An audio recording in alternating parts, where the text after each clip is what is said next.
Masuknya virus corona varian baru Omikron ke Indonesia bak petir di siang bolong. Menteri Kesehatan Budi Gunadi Sadikin menyebut, pasien berinisial N terkonfirmasi Omikron pada tanggal 15 Desember 2021.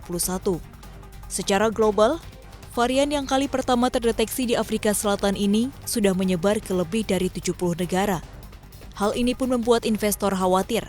Indeks harga saham gabungan akhirnya terjungkal 0,47% dan berakhir ke level 6.594. Aksi jual investor asing di pasar reguler mencapai 533,06 miliar rupiah. Sementara itu nilai transaksi mencapai 12,75 triliun rupiah.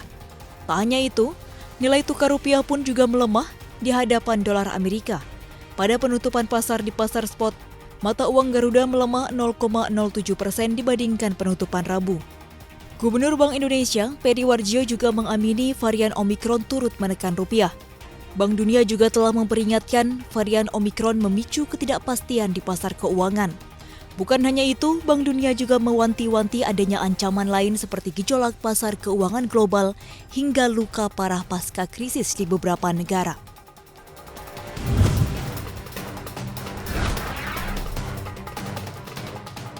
Genap 10 bulan, Bank Indonesia kembali menahan suku bunga acuan pada level terendah sepanjang sejarah, yakni 3,5%. Keputusan tersebut juga sekaligus sesuai dengan ekspektasi pasar. Selain mempertahankan suku bunga acuan, tingkat suku bunga deposit facility dipatok sebesar 2,75% dan suku bunga lending facility 4,25%. Di tengah rendahnya suku bunga acuan, Bank Indonesia menilai perbankan nasional memiliki ruang yang lebih untuk menurunkan suku bunga kredit. Saat ini suku bunga kredit sudah turun, tetapi belum setajam penurunan suku bunga simpanan. Gubernur Bank Indonesia, Peri Warjio mengungkapkan, biaya dana perbankan sudah turun. Hal ini terlihat dari penurunan suku bunga pasar uang antar bank dan deposito tenor 1 bulan. Di sisi kredit, penurunan suku bunga juga berlangsung. Mobilitas masyarakat yang meningkat selepas pelonggaran pemberlakuan pembatasan kegiatan masyarakat membuat perbankan berani menurunkan risiko kredit baru. Hasilnya suku bunga kredit pun ikut turun.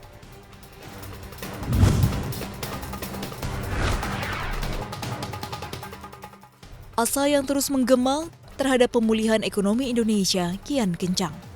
Baru-baru ini Bank Dunia meyakini ekonomi Indonesia bisa mencapai 3,7% pada tahun ini. Dan berikutnya pada 2022 bisa tumbuh 5,2%.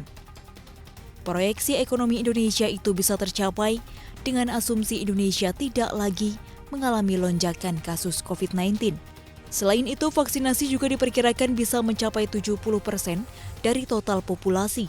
Kebijakan moneter dan fiskal yang akomodatif juga memegang peran penting.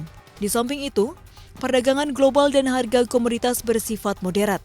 Bank Dunia menyebut pemerintah harus fokus dalam kebijakan pemulihan ekonomi, mulai dari meningkatkan investasi, kualitas sumber daya manusia, serta produktivitas.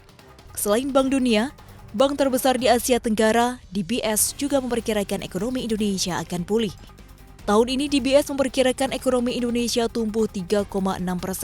Pada 2022, pertumbuhan ekonomi bisa lebih tinggi di 4,8%. Sektor-sektor usaha seperti pariwisata, perhotelan, dan restoran diramal akan mulai pulih. Harga komoditas yang masih relatif tinggi pun kemungkinan masih berlanjut pada 2022 yang membantu neraca perdagangan tetap positif.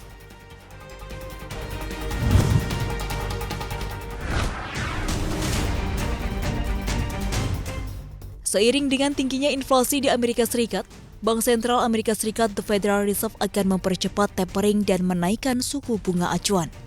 Sejumlah pejabat The Fed memperkirakan ada potensi kenaikan 3 kali suku bunga acuan pada 2022 dan 2 kali pada tahun 2023 dan 2 kali lagi pada 2024. Saat ini The Fed memutuskan masih mempertahankan suku bunga acuan di level terendah. Langkah komite terhadap pasar terbuka federal ini merupakan penyesuaian terhadap kebijakan ultra longgar. Pasalnya ada ketidakseimbangan pasokan dan permintaan terkait dengan efek pandemi sehingga memicu terjadinya inflasi. Komite juga dengan tajam menaikkan prospek inflasi untuk tahun 2021. Dari semula 4,2% menjadi 5,3%. Pada saat yang sama, Proyeksi tingkat pengangguran untuk tahun 2021 turun menjadi 4,3% dari 4,8% pada September. Sedangkan untuk 2022, inflasi inti diperkirakan bisa mencapai 2,7%. Selain itu, The Fed juga memutuskan untuk memperbesar nilai pelaksanaan tapering atau pengurangan program pembelian asetnya.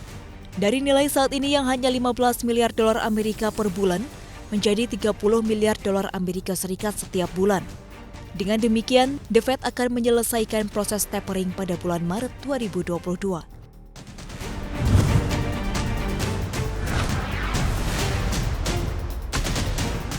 Dana Moneter Internasional (IMF) mencatat utang global atau utang di dunia tembus rekor 226 triliun dolar Amerika. Akselerasi tumpukan utang itu berasal dari resesi ekonomi karena dunia dilanda pandemi COVID-19. Direktur Departemen Urusan Fiskal IMF, Victor Gaspar, bahwa rasio utang global menjadi 256% terhadap produk domestik bruto 2020. Lonjakan utang satu tahun ini menjadi yang terbesar sejak Perang Dunia. Menurut IMF, peningkatan utang sangat mencolok di negara-negara maju, di mana utang publik naik sekitar 70% terhadap PDB pada 2007 dan menjadi 124% dari PDB pada 2020 lalu. Sementara itu, utang swasta meningkat lebih moderat, yakni dari 164% menjadi 178% pada periode yang sama. IMF menilai tantangan paling penting bagi pembuat keputusan ialah meramu kebijakan yang tepat dari kebijakan fiskal dan moneter dalam lingkungan utang yang tinggi dan inflasi yang meningkat. Sebab lonjakan utang bisa memicu kerentanan.